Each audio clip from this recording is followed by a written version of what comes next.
Hey YouTube, Windows are here today, coming to you with another Transformers review. Today we're going to be looking at Transformers Legacy, Armada Megatron. I do have the original one. Sadly, I can't do a side-by-side comparison of the two because that one's in storage. Oh, but this one, ooh, he's so pretty. I love him. They got everything right. They got the open hand that the original toy has. Down to the sides, basically the legs, the tummy,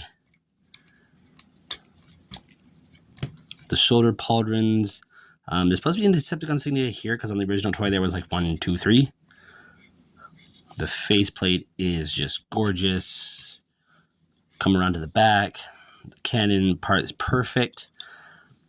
The only downside with this figure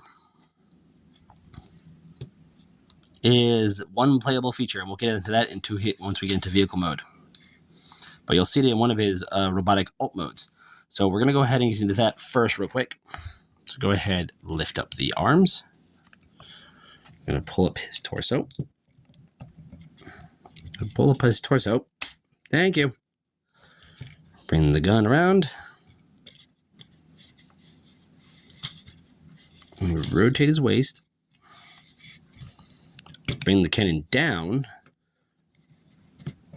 Rotate his torso. Close the cannon up. Bring this out. Bring this out. And there you have one play feature that you could use with his Minicon. Sadly, the turret only goes that far and to there. So, can't do the full rotation thing. This is pegged onto here by that clip, and there's a slot there, and you'll hear it snap. So go ahead and open this back up. Rotate him at the torso. And his waist does move with him. Go ahead and close that gun up, and we can sling his cannon under his arm like he always had in the cartoon. The only thing I hate, when you move an arm, see the bulger moves, move it down, that moves with it. I have seen an add-on kit that you clip into here and it slides on these, and it locks these in place so that they don't flap about. You'll still have your shoulder ability to that. So posability on him. Head can swivel back and forth. It's on a ball joint. These pieces are detachable. They're very loose. As you can see, his arm moves that far forward. That can't go back. Can move out to the side. Bicep swivel. Bend at the elbow. Wrists do move. Canopies are hollow. Close that back down. You saw he does have waist rotation. He has a ratchet in the leg.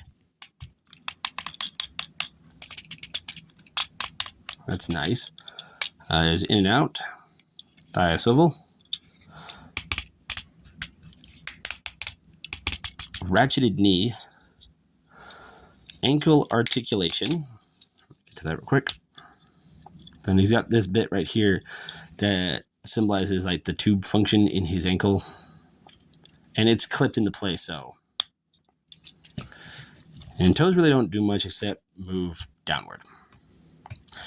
Now, one playable feature missing here in his robot mode is that dagger that comes out of his hand. He doesn't have that. He does have this playable feature where you can fold a hand in, hit the cannon off for some reason, and then plug it on his arm, and he can do a whole shockwave arm. Why would I want to do that?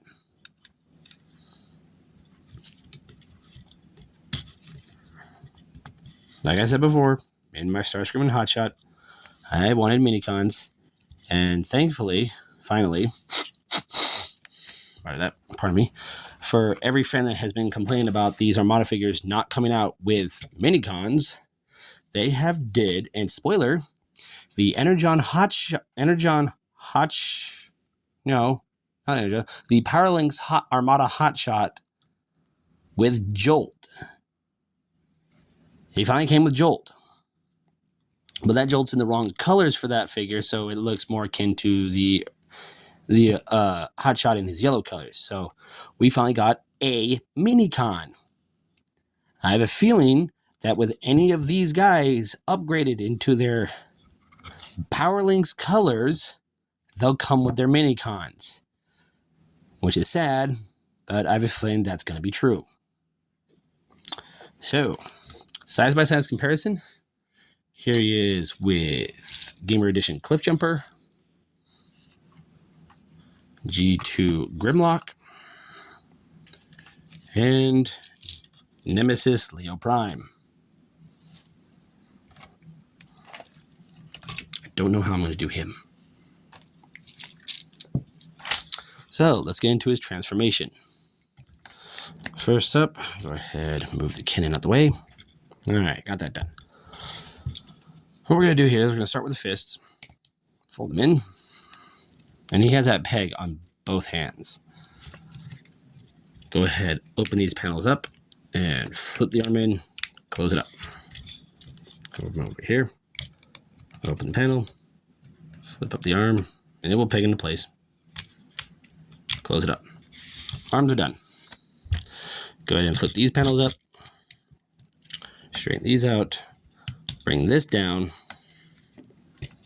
bring the arms up on that gray piece, and then bring this piece up, and it will tab into this green piece right here, like so. Same over here. Slide this up, hit this black piece, peg it in. Come into the chest plate, fold out the face cover, fold it up over the head, and fold these down, and they will clip onto these or rest on them.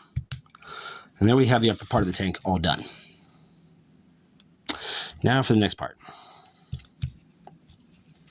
I like to do this with the tank. Rotate him at the waist. Close the tank up. Put that up.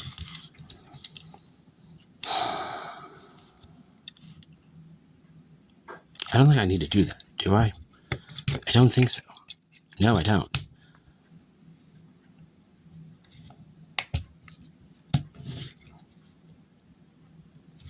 Yes, I do. Sorry, people. Alright, so bring the legs out. Come here, open this panel. Bend here at this. This is ratcheted too. Bring this all the way up. It will peg into this black panel we just lifted up. And then peg right into his butt. So open that flap on this side. Leg out. Bend it. Up. Peg. Peg. Come to the feet. Fold down. Fold down. Fold in the heels. Rotate the turret in place. And there we have Megatron in his tank mode. And oh, do I love this tank mode. Out of Megatron's tanks, this has been by far my favorite tank mode. That's why I still have my Armada Megatron, because it's my favorite tank. I just love it because he has the teeth here, so he can crush mini-cons if he wanted to. But all around, it's a beautiful tank mode. I mean, beautiful. There's the top. There is the bottom. He has visible head, not face syndrome, so. He has wheels here and up here, so he does roll beautifully on a flat surface. As I said, the turret can go that far and back that far. This can move up and down. If I wanted to, it can go all the way down. This piece can move forward. Oop, not all the way forward. What you have to do is rotate it and then just do that. But the original toy, it could go about there. That was it. Now this toy can't do that because of all this molded detail here. But it does rotate. I'm getting a close look at the tank mode. We got some silver and yellow here for the headlights as the bumper. Got some more yellow up here. Very prominent Decepticon insignia right here. Got some nice gunmetal. Some more silver. Silver here for the canopy. It's got some more silver. Beautiful all the way around. Highlighted bright orange, just like the original toy he had. Some more silver. More gunmetal gray. An orange bit here, which this whole piece should be bright ass orange. And yeah. So if you're noticing a pattern with some places that would have Minicon ports, that function's been scrapped from this figure. Because in the original figure, this would open into a flight ramp. These would open into like resting panels. There is a capture trapdoor here, a prison crusher here. There'd be a peg here that you could move over and up, which would in turn move this. A panel, pressure peg here, which would light this up and make the gun noises. And then this was spring-loaded, so you could push it back and launch a missile and would make gun noises. So a lot of the Minicon functions are kind of like missed from this figure. But 1, 2, 3, 4, 5, 6, 7. And if you want to lift these up, 8, 9. He has like 9 ports on him. So there is some playable feature. He is what MGO says, Blues compatible for the cannon and the bits here. So that is very nice. Side-by-side comparison. Here he is with Crosscut. And here he is within my next upcoming review, Cloud Cover. So with him and Cloud Cover, he can probably sit on him if he wanted to. He's a bit longer, which is normal for a jet, which is accurate. So that's good. But yeah. Should you pick up this figure? Yes, if you want your Armada, Megatron, and Starscream to be complete, yes, pick him up. When I find Armada Prime, I will get him and review him when I can. So I'm getting these reviews done before I go on another hiatus. I'm using Friends' Place to do my reviews. They're okay with it. But yeah, doing reviews now is a little harder. Finding a place out here in the States is a pain in the butt. But it is what it is, and I can do what I can to survive. But I'm Windracer, and I'll see y'all on the next review.